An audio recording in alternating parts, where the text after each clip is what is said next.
standing before the assembled delegates of every major power in the galaxy. The representative from Earth gazed at the assembly with an unwavering expression. His face remained stoic as the aliens sat anxiously before him, some avoiding his eyes, while others glared with open hostility. Clearing his throat, the alien at the center of the long table stood and began, "Greetings, Ambassador. We are honored to have you here on this significant day as the Terran Empire joins our union of civilizations." The human ambassador remained silent, his gaze steady. The chairman of the union shifted uncomfortably under the human's intense scrutiny before holding up a document. "Now that we have concluded negotiating the terms of the treaty, all that's left is for it to be ratified by each member of the union. It would be my honor to be the first to welcome your mighty empire on behalf of the Radom Dominion," he said, making his mark, followed by the official of the empire he represented. The document was passed down the table, with other ambassadors following suit. Some made brief, half-hearted remarks as they signed, while others simply scrawled their assent before shoving the document away in distaste. It finally ended up in front of a reptilian alien, who snarled and threw the document onto the floor. "How can we even think of allowing these barbarians to stand among us as equals?" "Peace, my friend," the chairman said placatingly. "We have already agreed." "You agreed?" the reptilian alien interrupted, casting an accusing gaze over the other diplomats. "But none of you suffered at the hands of these savages as we have.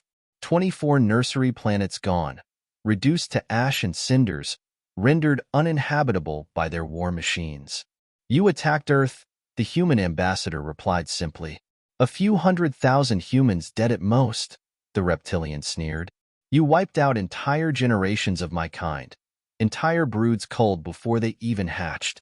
Never have such acts of barbarism been committed before you left that tiny rock you call home." He pointed a clawed finger at the ambassador. "You upstart apes commit atrocities and expect us to welcome you with open arms. You demand that we follow these rules of war that you are so proud of, but cast them off the moment they become inconvenient for you to follow. Under your own laws, you'd be considered war criminals for what you did." "You attacked Earth," the human ambassador repeated, his voice carrying a hard edge that silenced the irate alien. He stepped toward him in a slow, deliberate pace, standing inches away and staring into his reptilian eyes.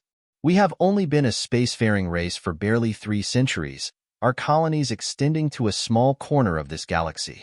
When we first met you, we extended a hand of peace, and you spat in our face. You attacked Earth," he leaned forward, pressing his knuckles against the table, forcing the alien to take a step back and stumble against his chair. "Before we encountered you, we were still divided, countries and companies warring over who got the rights to any and every exploitable planet. And then you attacked Earth. All of a sudden, we had a common enemy, and all our tribalism became pointless. We no longer fought among ourselves, not when we had you to fight against." Bending down to pick up the treaty, the ambassador slammed it back down on the table, making all the delegates flinch and recoil. "Do you know why we have these rules of war? Our species is built on a history of bloodshed. Every single one of these rules is in place to stop us from repeating that history. We have committed genocide against our own kind, enslaved each other, warred with each other, slaughtered each other, tortured, maimed, and killed each other. We have these rules because without them, we would have annihilated ourselves before we even left Earth. But these rules are there to protect us from ourselves. There were never any provisions about how we could act toward a hostile alien force that attacked our homeworld." His voice seethed with barely contained anger, making the reptilian's blood run cold. Standing up straight, he continued, "So now you have the entire unified human race outraged at this unprovoked attack against our home, directing all their anger at your union of civilizations with absolutely no rules holding us back except for this." He pushed the treaty toward the trembling alien. "This treaty binds us all to the same restraints that we humans have self-imposed. So I suggest you sign the damn treaty, or you'll find out just why we humans need so many rules." Unable to bear the heavy gaze, the reptilian turned away and meekly signed the document. "Good," the human ambassador said, taking the treaty and tucking it under his arm. "It seems my business here is concluded. Good day to you, gentlemen." He turned and promptly left the room. As soon as the door closed behind him, the remaining diplomats let out the breath they had all been holding. "What a ghastly species," one commented. "We should never have agreed to letting them join us. The combined might of our union would undoubtedly crush the Terran Empire." Yes, the chairman agreed, but at an unpalatable cost. They burned scores of planets in retribution for not even 1/10 of a million dead humans. Imagine what they would do if pushed into a corner. No, it is safer to bind these savages to us, try to civilize them if not outright tame them. "They are rabid beasts," the reptilian spat. "There is no taming them. Mark my words, these humans will spread like a pestilence through the galaxy until they are too strong for us to put down. We should act now before they turn on us." Glaring angrily at the reptilian, the chairman said, "Then why did you sign the treaty if you were so against them joining us?" Giving him a sullen look, the reptilian said, "It'll take decades, if not centuries, to recover from the loss of our nursery planets. We are not in a position to fight against such a savage species, and neither are any of us." The chairman huffed. "Fighting with these humans will irrevocably weaken the Union, so I suggest you all get used to the Terran Empire. I doubt they shall be keeping to themselves." As the discussions continued behind closed doors, the human ambassador walked briskly through the corridors of the Union's Grand Council building, his mind racing. He knew the sentiment among the delegates was mixed at best and outright hostile at worst. The humans had forced their way onto the galactic stage not with diplomacy but with fire and fury, and now they had to find a way to coexist. He entered a small, unassuming room where his aide, Lieutenant Emma Wilson, was waiting. "How did it go?" she asked, her eyes filled with concern. "As expected," he replied, handing her the signed treaty. Most of them signed reluctantly, and a few, like the reptilian, were openly hostile. But in the end, they all signed. Emma took the document, glancing over the signatures. "Do you think they'll honor it?" The ambassador, named Michael Harper, sighed deeply. "They will because they have no choice. They've seen what we're capable of, and they fear us. But fear is not a sustainable foundation for peace. We have to prove that we can be more than just warriors." Emma nodded thoughtfully. "What's our next move?" "Establishing embassies on key worlds, initiating cultural exchanges, and setting up joint scientific ventures," Harper said. "We need to show them that we're here to contribute to the Union, not just to take from it." Over the following months, the Terran Empire began to integrate into the Union of Civilizations. Human embassies were established on various worlds, staffed with diplomats, scientists, and cultural ambassadors.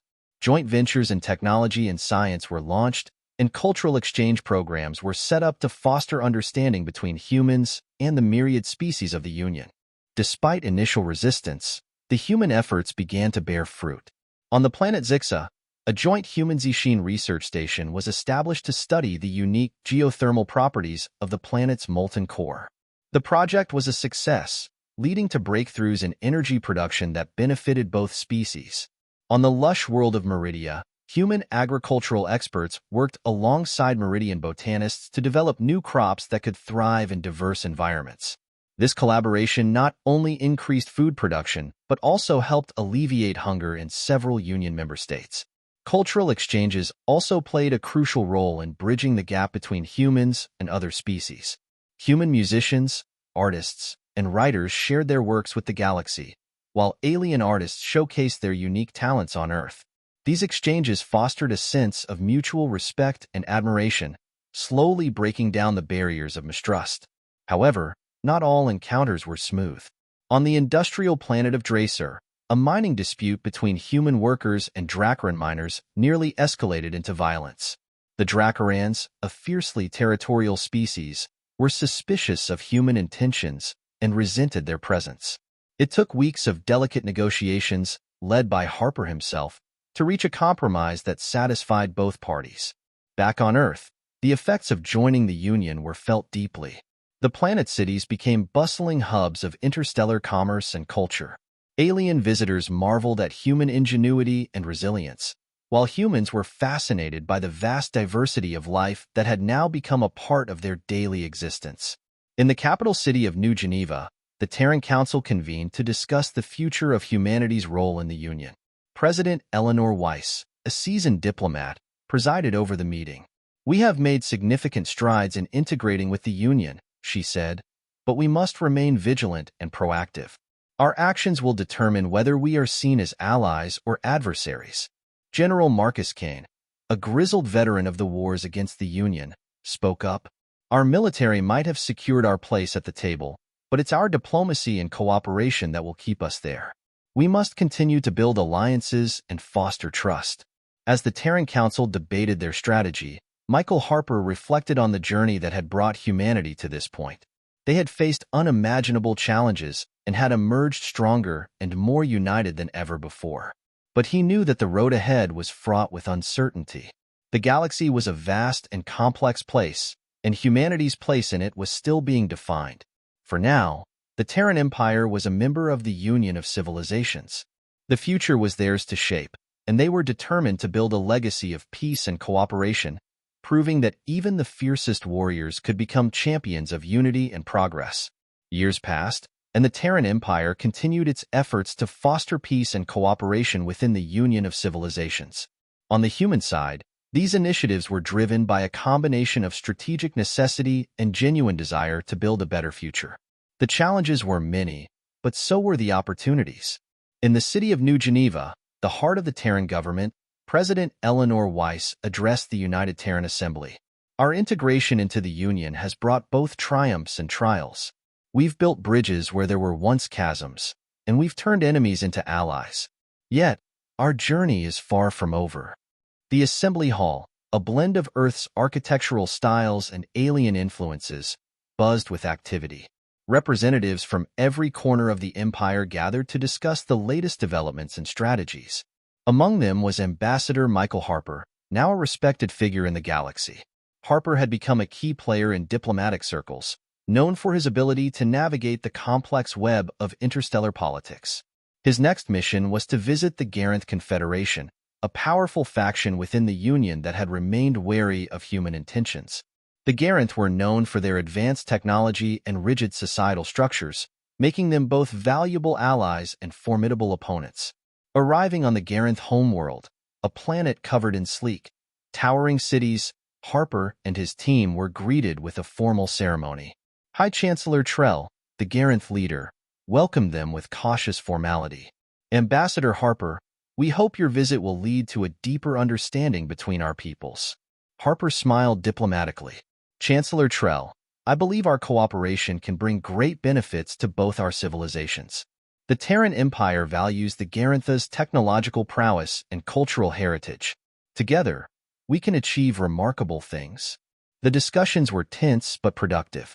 Harper proposed a series of joint ventures, including the development of a new type of starship engine using Garanth technology and human ingenuity.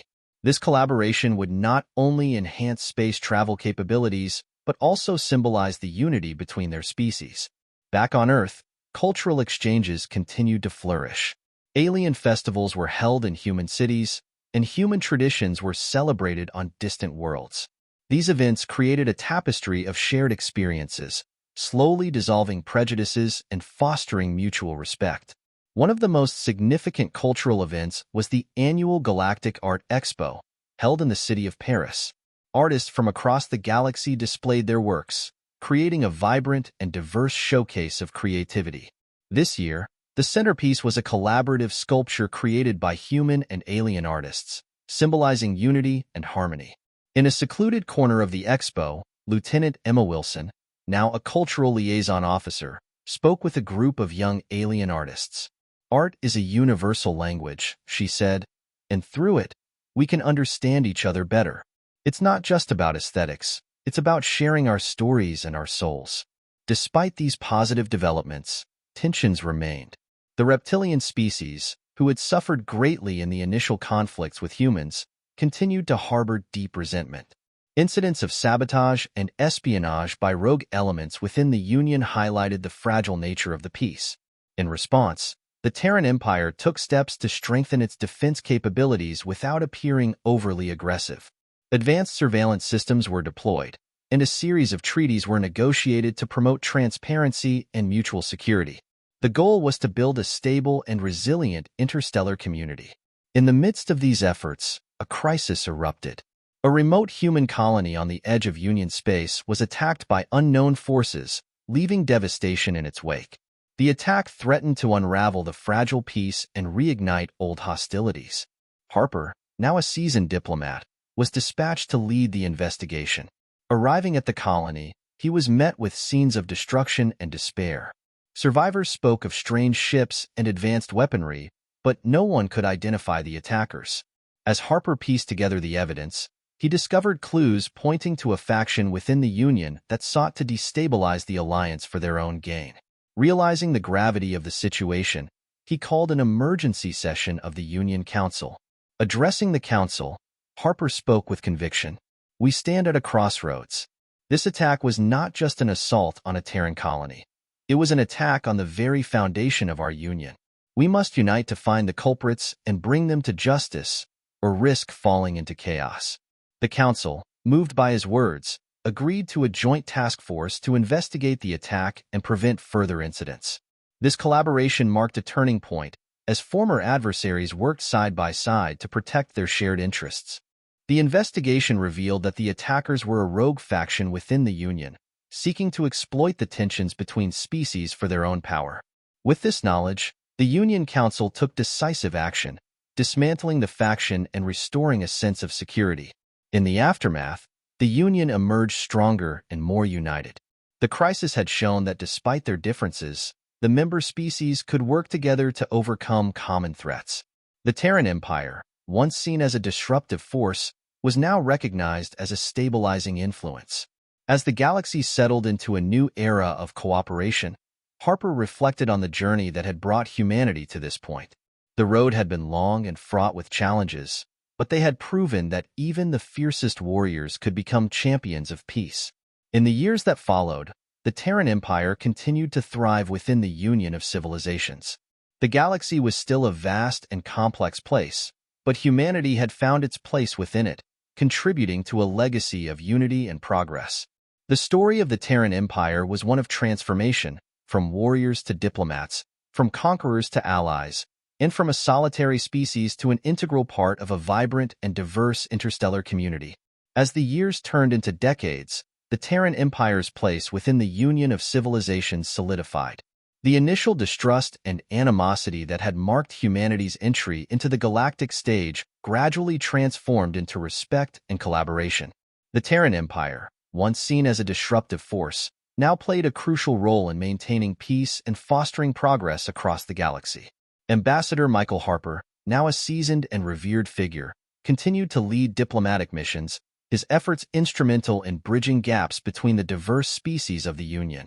His legacy was one of perseverance, empathy, and unwavering dedication to the principles of unity and cooperation. The Terran Empire's advancements in technology, medicine, and culture benefited not only humanity but the entire galaxy. Joint research initiatives flourished, leading to groundbreaking discoveries that pushed the boundaries of knowledge and capability. On the planet Arcturus Prime, the Human Aran Medical Research Center developed cures for previously incurable diseases, saving countless lives and further cementing the bond between the two species. Cultural exchanges continued to thrive, with human art, music, and literature becoming cherished across the galaxy. Alien cultures, in turn, left an indelible mark on Earth, enriching human society in ways previously unimaginable. The annual Galactic Art Expo in Paris became a symbol of this interstellar harmony, drawing visitors from every corner of the Union. Despite these successes, challenges persisted. Tensions occasionally flared, and there were always those who sought to exploit divisions for their own gain. However, the Union's commitment to cooperation and mutual respect remained steadfast, and crises were met with unity rather than conflict. In New Geneva, President Eleanor Weiss presided over a meeting of the United Terran Assembly. The atmosphere was one of cautious optimism. "We have come a long way," she said, her voice filled with pride. "But our work is not done. We must remain vigilant and proactive in our efforts to build a lasting peace." General Marcus Kane, now a respected elder statesman, nodded in agreement. "Our strength lies in our unity. As long as we continue to work together, there is no challenge we cannot overcome." As the Assembly deliberated on the future course of the Terran Empire, Harper received an urgent message from an unexpected source. Supreme Warlord Kak of the Xander requested an audience. The Xander, once a formidable adversary, had become wary allies, and this request carried significant weight. Traveling to the Xander homeworld, Harper was greeted with a formal ceremony. Warlord Kak, older but still imposing, met him with a respectful nod. Ambassador Harper, I have come to see the value of peace. Our people have suffered greatly from war, and we seek a new path. Harper smiled, seeing the sincerity in Kak's eyes. Warlord Kak, your willingness to embrace peace is a testament to your wisdom. Together, we can build a future where all species can thrive. The meeting marked a turning point in human-Xander relations. A series of agreements were reached, paving the way for greater cooperation and mutual understanding. The once hostile Xander became valuable allies in the ongoing efforts to maintain stability and foster progress within the Union. Back on Earth, in the bustling streets of New Geneva, humans and aliens walked side by side, a testament to the remarkable transformation that had taken place. The city, a hub of interstellar commerce and culture, symbolized the unity that had been achieved. Ambassador Michael Harper stood on the balcony of the Terran Embassy, reflecting on the journey that had brought humanity to this point. He was joined by Ambassador Bea Sanchez, who had become a close friend and trusted colleague. "We've come a long way," she said, her voice filled with pride. "Yes, we have," Harper replied, his gaze sweeping across the vibrant cityscape. "But the journey is far from over. There will always be challenges, but as long as we remain committed to our principles, we can overcome them." Sanchez nodded, her eyes shining with determination. "Together, we can build a future where all species can thrive in harmony." As the sun set over New Geneva, casting a golden glow over the city, Harper felt a profound sense of accomplishment. Humanity had found its place among the stars, not as conquerors, but as champions of unity and progress. The path ahead would not be easy, but with empathy, determination, and unwavering resolve, the Terran Empire would continue to reach for the stars, forging a brighter future for all. And so, the story of the Terran Empire became a legend, a testament to the power of unity and the enduring spirit of humanity. It was a story that inspired generations, reminding them that even in the vastness of the galaxy, the greatest strength lay in cooperation and mutual respect. The Terran Empire had found its place among the stars, and nothing would ever be the same again.